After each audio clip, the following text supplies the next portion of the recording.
Please subscribe and don't forget to press the bell icon to get notified whenever we upload a new video.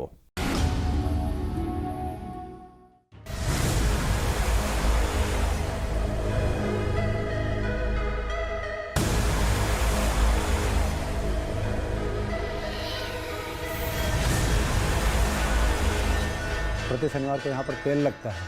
उस तेल को भी आप उस बिस्तर में देख सकते हैं, सलवटे भी उभरा आपको मिलेगा।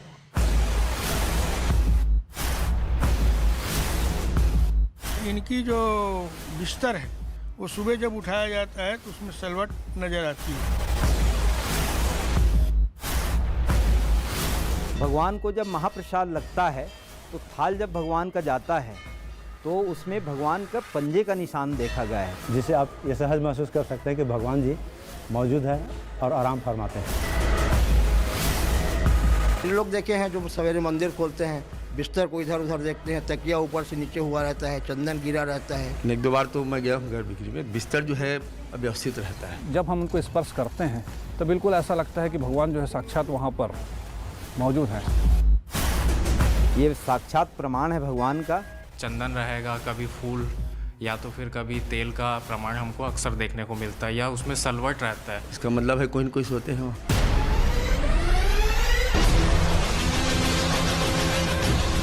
यहाँ एक ढूंढो हजार मिलते हैं और सीना ठोक कर कहते हैं कि भगवान विष्णु के इस दरबार में चमत्कार होता है। आज से नहीं, युगों से लगातार होता है। एक बार नहीं, दिन में 2 बार होता है। ये चमत्कार होता है और ये हर आदमी देख सकते हैं इस चमत्कार को। सुबह आते हैं तो बिल्कुल ऐसा महसूस होता है कि कोई वहाँ पर वाकई में जो आकर विश्राम किया है। महसूस होता है कि भगवान साक्षात है यहाँ अपने साथ। ये हकीकत है, इसको झूठलाया नहीं जा सकता। यहाँ दावा है साक्षात भगवान के विराजमान होने का, भगवान की मौजूदगी के निशान होने का। दिन में 2 बार भगवान का बिस्तर सजता है, श्रृंगार होता है, भोजन की थाली परोसी जाती है और भगवान के इंतजार में कुछ घंटों के लिए कपाट बंद हो जाते हैं। लेकिन जब खुलते हैं तो कभी श्रृंगार बिखर जाता है, कभी बिस्तर पर सिलवटें आ जाती हैं, बिस्तर को उलट पलट देखा गया है, कभी तेल के रहस्यमय निशान हैरान कर जाते हैं। भगवान विष्णु जी जो है अपना वहाँ पर जो है चमत्कार तो दिखाते ही। तो कभी भोजन की थाली में भोग लगा मिलता है। आज मंदिर के उस चमत्कार को हम भी आजमाएंगे। आज चमत्कार की उन तस्वीरों को हम भी देखेंगे। आज हम भी गवाह होंगे उस पहेली के जिसमें हजारों लोग युगों से उलझे हैं।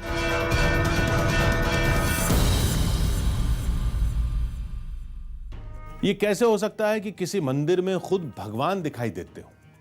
कहते हैं वहां भगवान की मौजूदगी साफ महसूस होती है। देखते ही देखते थाली में भोग लग जाता है, चादर में सिलवटें आ जाती और हाथ का निशान प्रकट हो जाता है। शुरुआत में हमें भी ये सब कुछ कोई मजाक लगा, दावों पर रत्ती भर भी यकीन नहीं हुआ।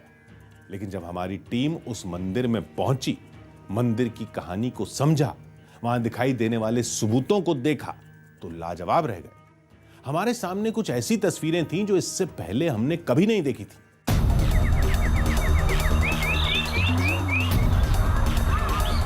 रास्ता भी मालूम था और मंजिल भी अनजान नहीं थी, लेकिन सफर का हर मोड़ एक बड़ा सवाल था। गुजरता हर पल हमें उस रहस्यमय मंदिर के करीब ले जा रहा था, लेकिन उस मंदिर से जुड़े दावे सैकड़ों सवाल पैदा कर रहे थे। आखिर क्या सच्चाई है उस धाम की? देवालय से जुड़ा दावा हकीकत है या फसाना? क्या उस देवालय में वाकई आज भी भगवान विष्णु का वास है, जिनके निशान मिलने का दावा किया जाता है? भगवान जो है ग्रहण कर रहे हैं। इस बीच में दरवाजा जो है कुछ देर के लिए बंद है। थाल में जो है उंगलियों का निशान मिलता है कभी कभी।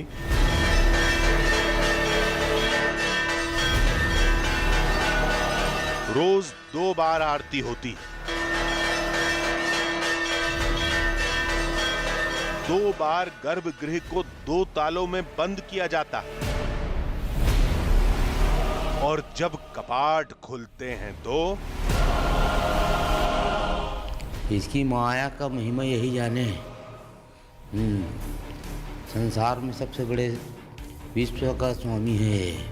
शुक्लांबरधरं विष्णुं, कहते हैं उस धाम में ये चमत्कार युगों से हो रहा है। प्रसन्नवदनं ध्यायेत्। खुद विष्णु भगवान अपनी मौजूदगी के निशान 1 नहीं 2 बार छोड़ जाते हैं। उसका चमत्कार देखे यही कि उसके हाथ का ऐसा पहचान देखे, निशान देखे। इस दावे की पड़ताल में हमें 1 नहीं 2 नहीं कई चुनौतियों का सामना करना पड़ा। इसके लिए हमें दिल्ली से करीब 1300 किलोमीटर दूर रायपुर के राजिम के राजीव लोचन विष्णु मंदिर तक का सफर करना पड़ा।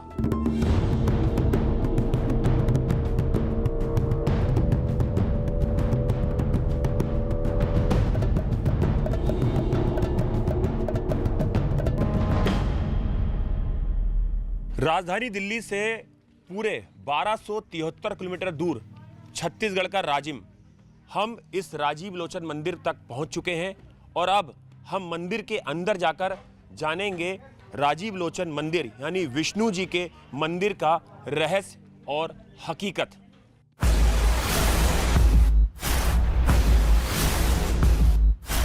मंदिर में हमें क्या दिखा, पड़ताल का नतीजा क्या निकला, ये जानने के लिए कहानी को शुरू से देखते हैं। और कहानी की शुरुआत होती है छत्तीसगढ़ की राजधानी रायपुर से। हम रायपुर से राजिम के सफर पर थे, जो करीब 50 किलोमीटर दूर था। रास्ते में हमें मालूम चला कि राजीव लोचन मंदिर के चमत्कार की पहेली सुलझानी है तो पहले कुलेश्वर महादेव मंदिर जाना होगा, जो राजीव लोचन मंदिर के रास्ते में ही पड़ता है। दरअसल हमारी मंजिल तो भगवान विष्णु के उस चमत्कार की हकीकत को जानना थी जिसके बारे में सिर्फ अब तक हमने सुना था। लेकिन हमारे सफर के इस पड़ाव में हमें एक ऐसा स्थान मिला जिसका नाम था कुलेश्वर महादेव मंदिर। मान्यता है कि वनवास के समय भगवान राम और मां सीता ने इसी स्थान पर महादेव की पूजा अर्चना की थी। ये समझ में नहीं आ रहा था कि हमें कुलेश्वर महादेव मंदिर आने के लिए क्यों कहा गया था। भगवान विष्णु के राजीव लोचन मंदिर और शिव के इस मंदिर का आपस में नाता क्या है। फिर हमें जो मालूम चला उससे ये पहेली तो सुलझ गई, लेकिन एक नए रहस्य ने जन्म ले लिया।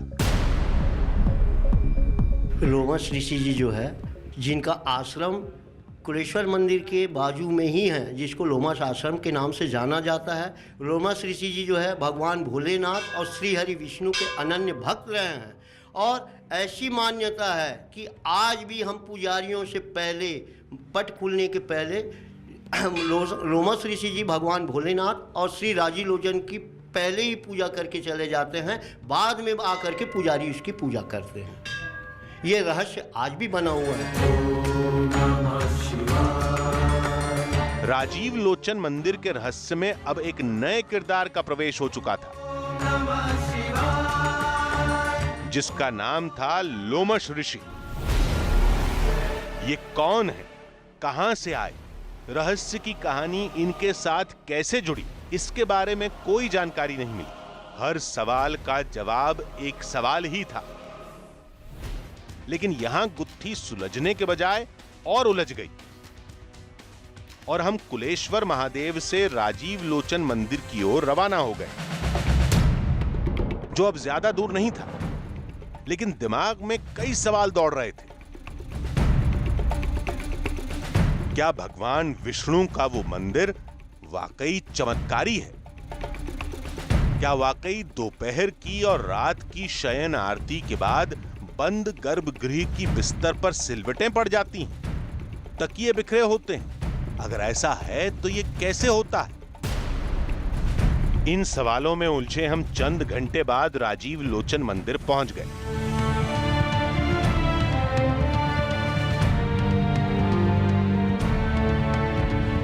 मंदिर भव्य और अद्भुत था।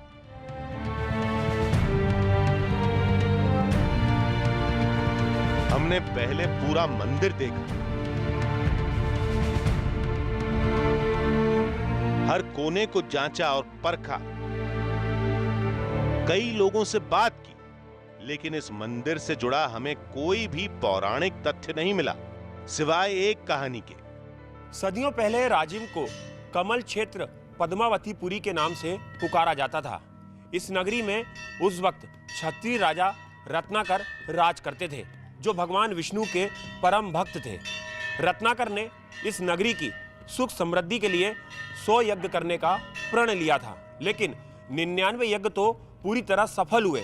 100वें यज्ञ में राक्षसों ने विघ्न डालना शुरू कर दिया, जिसके बाद रत्नाकर ने भगवान विष्णु का स्मरण किया और खुद भगवान विष्णु प्रकट हुए और उन्होंने 100वां यज्ञ संपन्न कराया। जिसके बाद भगवान विष्णु ने राजा रत्नाकर से वरदान मांगने को कहा और उसके बाद राजा रत्नाकर ने भगवान विष्णु से ये वरदान मांगा कि आप सदा सदा के लिए इस राजिम नगरी में विराजमान रहें और यहाँ के लोगों की सुख समृद्धि का केंद्र बने। इन कहानियों में हमारी कोई दिलचस्पी नहीं थी। हमें तो इन कहानियों में एक ऐसे सिरे की तलाश थी जो मंदिर से जुड़े रहस्य को सुलझाने में मदद करे, लेकिन चमत्कार की कथाओं के अलावा कुछ नहीं मिला। ये भगवान राजीव लोचन जी रात्रि में जब शयन का उनका बिस्तर लगता है, सवेरे जब मंदिर खुलता है, पुजारी भी देखे हैं, हम भी देखे हैं, बिस्तर बिखरा हुआ नज़र आता है। ये साक्षात प्रमाण है भगवान का, ये कोई फसाना नहीं है, हकीकत है। उसमें 4 तकिया लगा होता है, बिछा होता है भगवान का। हाँ, उसमें कभी एक तकिया कभी नीचे पाओगे, कभी 2 पाओगे, कभी 3। और शनिवार को, जैसे प्रति शनिवार को यहाँ पर तेल लगता है, उस तेल को भी आप उस बिस्तर में देख सकते हैं। सलवटे भी उभरा हुआ आपको मिलेगा, जिससे आप ये सहज महसूस कर सकते हैं कि भगवान जी मौजूद हैं और आराम फरमाते हैं।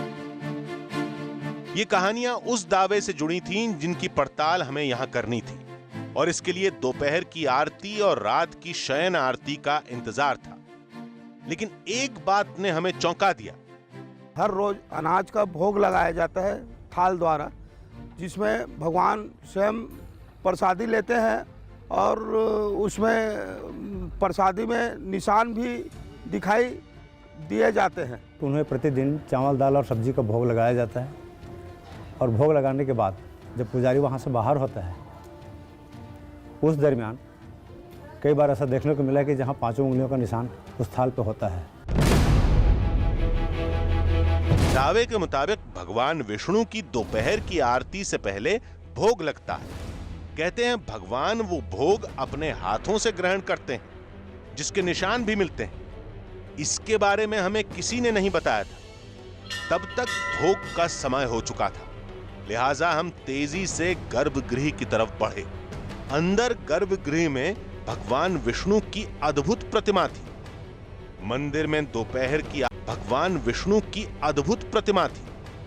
मंदिर में दोपहर की आरती और भोग लगाने की तैयारी शुरू हो चुकी थी। दोपहर के 12:30 बज चुके हैं और इस वक्त जो राजीव लोचन है भगवान विष्णु, उनकी जो मध्याह्न आरती है वो चंद सेकंड में शुरू होने वाली है। उसके बाद बाकायदा यहाँ पर जो भगवान विष्णु है उनका शयन कक्ष यहाँ पर तैयार होगा। उनके लिए शयन यहाँ पर लगाया जाएगा, जो बिस्तर है, और उसके बाद वो यहाँ पर विश्राम करने चले जाएंगे। आरती के बाद भोग लगेगा। दावा है कि उसी भोग की थाली में विष्णु देव के हाथ के निशान मिलते हैं। फिर भोग की थाल को ढककर भगवान विष्णु के सामने परोसा गया। फिर कपाट बंद कर दिए गए। लोगों में मान्यता है कि अंदर रखे भोग को भगवान अपने हाथों से ग्रहण करते हैं, जिससे जुड़े निशान बाद में दिखाई देंगे। भगवान जो है ग्रहण कर रहे हैं। इस बीच में दरवाज़ा जो है कुछ देर के लिए बंद है, और जब प्रसाद पा लेंगे तो फिर खोल करके थाल को वहाँ से हटाया जाएगा, रसोई तक ले जाया जाएगा। किस तरह के प्रमाण मिलते हैं थाल में?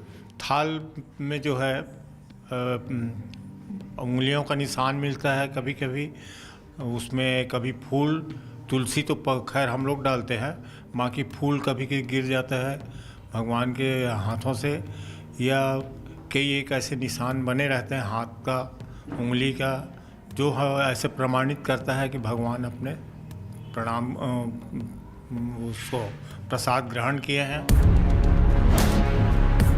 लोग खड़े होकर कपाट खुलने का इंतजार कर रहे थे। थोड़ी देर बाद मंदिर का कर्मचारी अंदर गया। कुछ देर तक दरवाजा बंद रहा। फिर भोग का थाल लेकर वही कर्मचारी बाहर निकला। हम थाल के निशान को देखना चाहते थे, दिखा देना अविनाश जी, दिखा सकते हैं, लेकिन हमें मना कर दिया गया। लेकिन हमें उन निशानों को देखना था जिनके बारे में दावा किया जाता है। हम पीछे पीछे रसोई घर तक चले गए जहां भोग का प्रसाद रखा जाता है। वहां हमने उस थाल को सामने निकाल कर देखा। उसमें वाकई फूल गिरे थे जैसा पुजारी ने दावा किया था। चावलों पर कुछ निशान थे, लेकिन देखने से समझ में नहीं आ रहा था। लेकिन हमें इन फूलों और निशानों पर भरोसा नहीं था, क्योंकि भोग का थाल कपड़े से ढककर अंदर रखा गया था और अंदर कई पुजारी भी थे। बाहर निकालते समय भी थाल ढका था। ऐसे में कैसे माना जाए कि ये फूल और निशान पहले नहीं थे? हम फिर अंदर आ गए जहां विष्णु देव के दोपहर के शयन की तैयारी शुरू होने वाली थी। ये हमारी पड़ताल का पहला हिस्सा था। अब मध्याह्न आरती समाप्त हो गया और भगवान का शयन होगा। 2-2.5 घंटे विश्राम करेंगे। उसमें क्या होता है उस समय? विश्राम में बिस्तर लगा रहता है, भगवान स्वयं लेटते हैं, ऐसे भावना है, और हम लोग बाहर से लाभ करके चले जाते हैं। दावा यही था कि दोपहर और रात के शयन के बाद इस बिस्तर पर सिलवटें रहती हैं, तकिए बिखरे रहते हैं। आज शाम को भी ऐसे निशान मिलेंगे, ऐसा दावा किया जा रहा था। बिस्तर लगाने के बाद गर्भगृह को बंद कर दिया गया।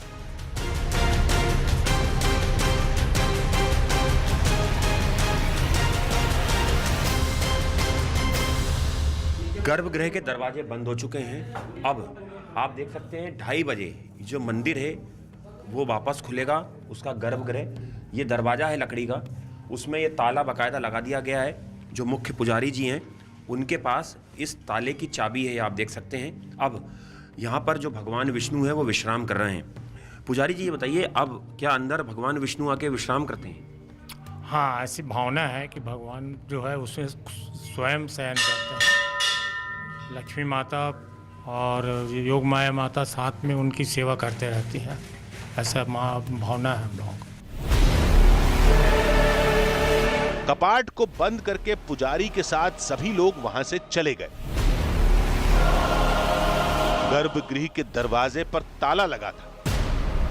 अब इंतजार था 2:30 बजने का, जब कपाट को खोला जाएगा और वही दिखेगा जिसका दावा किया जाता है।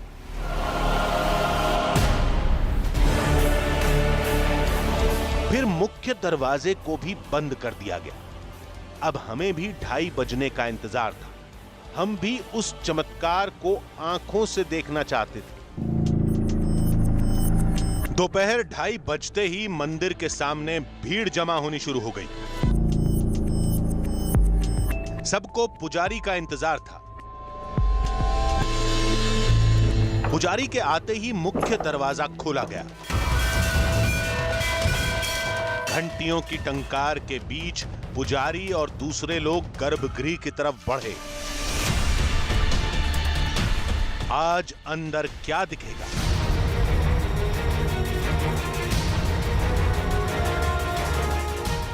क्या बिस्तर पर सिलवटें पड़ी होंगी? क्या तकिए गिरे होंगे? पहले दरवाजा खुला, फिर पर्दा हटा और अब हमारे सामने जो तस्वीर थी उसे देखकर हम चौंक गए।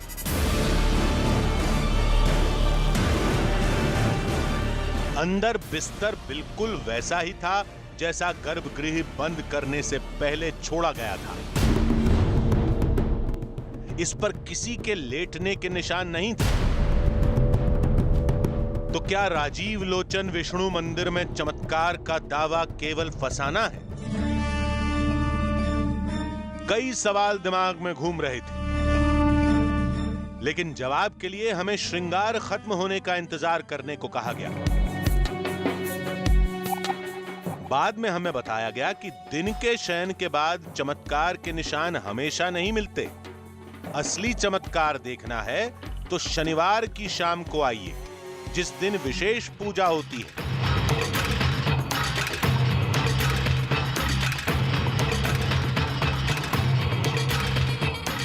शनिवार और को जो है इनमें तिल्ली का तेल कच्चा वाला जो है ना पेराई करके सीधा निकाला रहता है, गया रहता है, उसी को जो है भगवान में लगाया जाता है। तो वो जो है बहता नहीं है।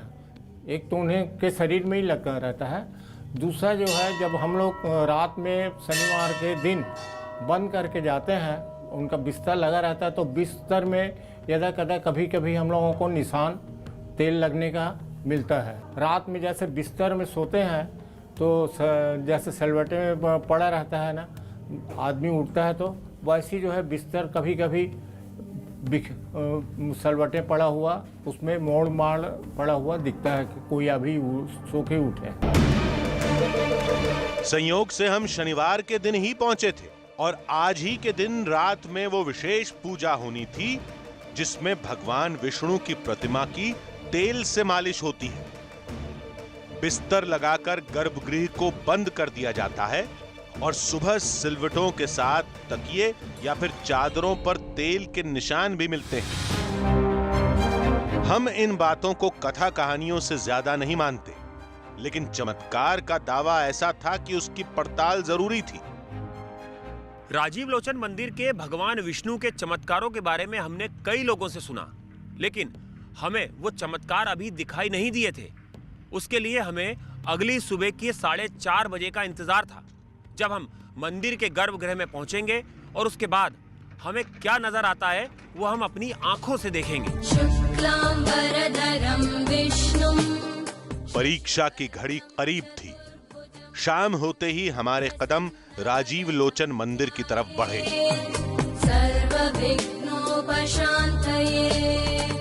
परीक्षा की घड़ी करीब थी। शाम होते ही हमारे कदम राजीव लोचन मंदिर की तरफ बढ़े।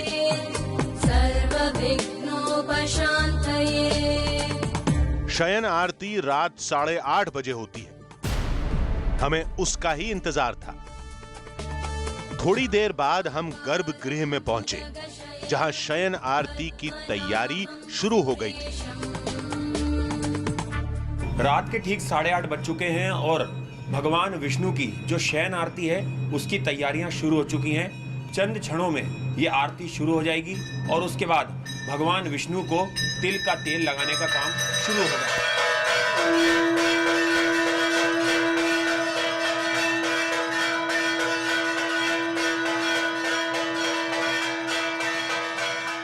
अब भगवान विष्णु के जो वस्त्र हैं उन्हें बदला जाएगा और इसलिए इस पर्दे को लगा दिया जाएगा। चूंकि भगवान विष्णु के जो कपड़े हैं उन्हें बदला जाएगा और उसके बाद जो भगवान विष्णु है राजीव लोचन वो वृद्धावस्था में नजर आएंगे। उसके बाद उन्हें तेल जो है तिल का वो उनके ऊपर चढ़ाया जाएगा और उसके बाद बाकायदा यहाँ पर जो उनका बिस्तर है वो लगा दिया जाएगा। अंदर वस्त्र बदलने की विधि चल रही थी और हम बाहर बेसब्री से उसके पूरा होने का इंतजार कर रहे थे। वस्त्र बदलने के बाद रात का भोग लगाया गया। फिर सारे लोग बाहर आ गए। मान्यता है कि भगवान एकांत में ही भोजन करते हैं। लोगों की आस्था का ख्याल करते हुए हमें भी इन सारे नियमों को पूरा करना था। तभी अचानक एक पुजारी उठा और अपने आने का संकेत देकर अंदर चला गया। थोड़ी देर बाद भगवान विष्णु की प्रतिमा को तेल लगाने का काम शुरू हुआ।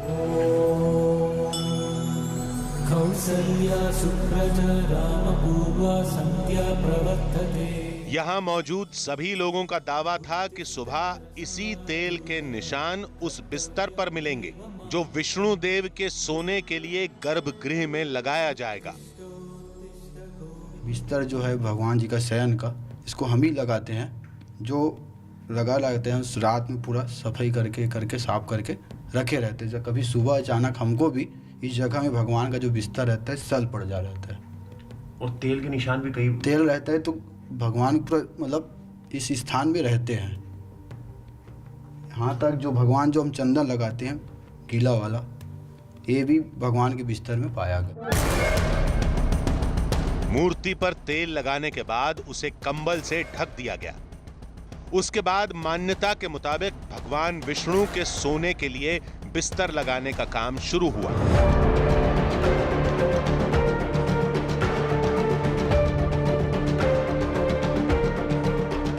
गद्दे और चादरों को ऐसे बिछाया जा रहा था मानो वाकई यहां कोई सोने वाला है। अब बिस्तर लग चुका था और विष्णु देव की मूर्ति कंबल से ढकी हुई थी। भगवान विष्णु का जो शयन कक्ष है वो तैयार हो चुका है। उनके लिए बकायदा जो बिस्तर है वो लग गया है। उसके ऊपर 4 जो तकिए हैं वो भी यहाँ पर रख दिए गए हैं। और सबसे खास बात यह है कि जो भगवान विष्णु की जो मूर्ति है राजीव लोचन जी की, वो अब विश्राम करने के जो उसमें आप देख सकते हैं वो विश्राम करने की तैयारी उनकी हो गई है। उन्हें बाकायदा कंबल उड़ा दिया गया है। लेकिन सबसे जो चौंकाने वाली बात है, जो चमत्कार है कि इनको जो तेल है वो लगाया गया था और ढक भी दिया गया है कंबल से। उसके बावजूद भी ये चमत्कार ही है और लोगों की आस्था है कि इस बिस्तर पर उसके प्रमाण रविवार सुबह मिलते हैं। ये एक आस्था है और लोगों का चमत्कार है। और यहाँ के कई पुजारी हैं, उन्होंने साक्षात अपनी आंखों से ये चमत्कार देखा भी है। हमें भी अगली सुबह का इंतजार है जब हम इस चमत्कार को अपनी आंखों से देखेंगे। अंतिम प्रणाम करके गर्भगृह का पहला दरवाजा बंद किया गया। फिर पर्दा लगा। उसके बाद गर्भगृह के दूसरे दरवाजे को बंद करके उस पर ताला लगा दिया गया। जो यहाँ के पुजारी हैं अविनाश राजपूत, उन्होंने अभी जो गर्भगृह है उसका ताला लगाया है और जो चाबी है वो अविनाश राजपूत जी के हाथ में है। ये वो चाबी है। अब इसे ये लेके अपने घर जाएंगे। अब ये दरवाजा बंद हो गया गर्भगृह का। ये कब खुलेगा? सुबह 4:30 बजे प्रातः खुलेगा। आपने देखे हैं चमत्कार कभी? मैंने 1-2 बार देखा।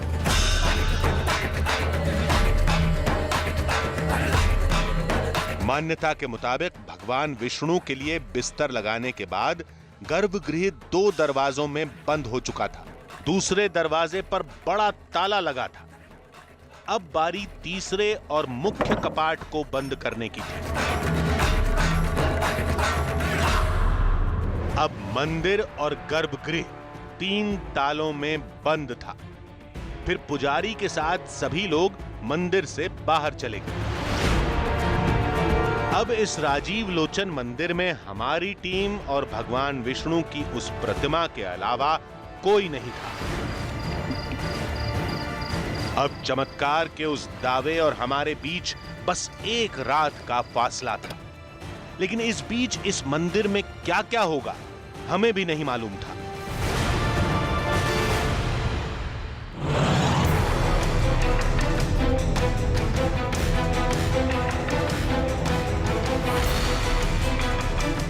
सूरज निकलने में अभी 6 घंटे बाकी थे और ये 6 घंटे हमें इस सुनसान मंदिर में गुजारने थे।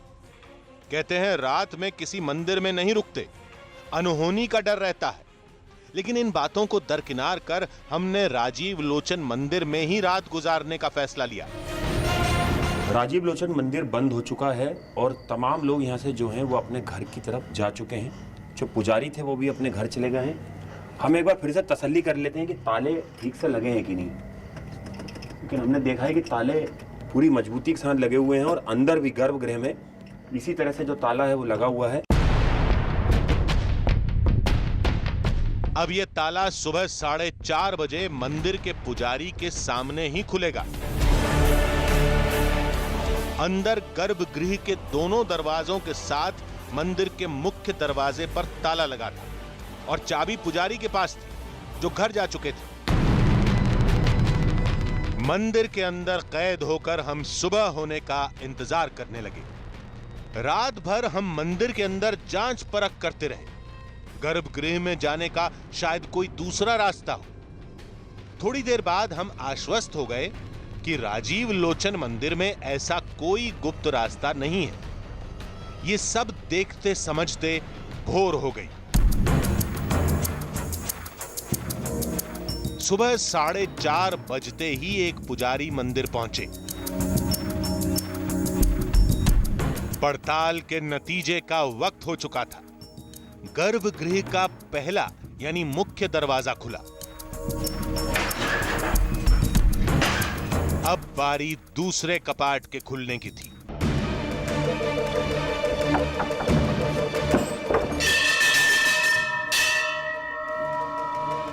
पुजारी के लिए तो ये रोज की बात थी, लेकिन हमारे दिल की धड़कनें तेज हो चुकी थी। चमत्कार के दावे की हकीकत और हमारे बीच महज एक पर्दा और जाली के दरवाजे का फासला रह गया था। और जब पर्दा हटा और गर्भगृह का अंतिम दरवाजा खुला तो हमारी आंखें फटी की फटी रह गईं।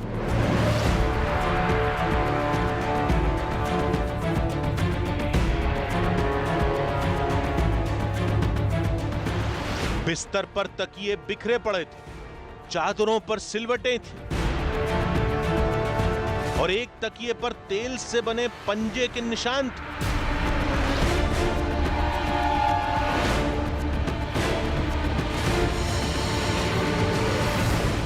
ये सब कुछ वैसा ही था जैसे चमत्कार का दावा किया गया था। हमें तो बिल्कुल भी विश्वास नहीं हो रहा था, लेकिन आंखों के सामने जो था हम उसे नकार भी नहीं सकते थे। गर्भगृह रात भर 3 दरवाजों में बंद था। बाहर हम खुद पहरा दे रहे थे। मंदिर में हमारे सिवा कोई नहीं था। गर्भगृह में जाने का कोई दूसरा रास्ता भी नहीं था। फिर बिस्तर पर यह बदलाव आए तो कैसे? शनिवार की रात जब इस शयन कक्ष को बंद किया जा रहा था, तब हमने यहां एक एक चीज को गौर से देखा था। हर एंगल से कैमरे में कैद किया था। सोचा था न जाने कौन सी तस्वीर हमें चौंका दे। लेकिन सुबह तो यहां का पूरा नजारा ही बदला था। ऐसा हुआ तो कैसे हुआ? राजीव लोचन विष्णु मंदिर के पुजारी ने तो इसे हमेशा की तरह चमत्कार ही बताया, लेकिन हम इस चमत्कार को नहीं मानते। फिर मंदिर में जो दिखा उसे क्या माना जाए?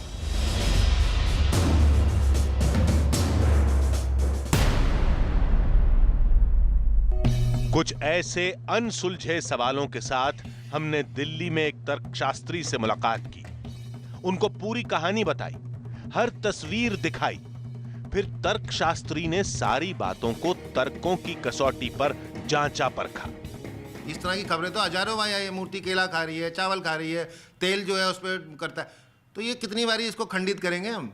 और अगर आपने इसको खंडित करना है तो आपने सीसीटीवी कैमरा लगाने होंगे। और आपका पहला सवाल तो यही होगा ना कि भाई ये बंद क्यों है ये? और दूसरी बात, अगर भगवान, सोचना, अगर भगवान मूर्तियां खाना खा रही हैं तो वही मूर्ति क्यों खाना खा रही है, मेरे घर की क्यों नहीं खा रही है? उस धाम में जो भी हुआ वो कैसे हुआ, क्यों हुआ, इसे लेकर तर्कशास्त्रियों का अपना नजरिया हो सकता है, लेकिन हमें जो दिखा उसे खारिज करना भी आसान नहीं था।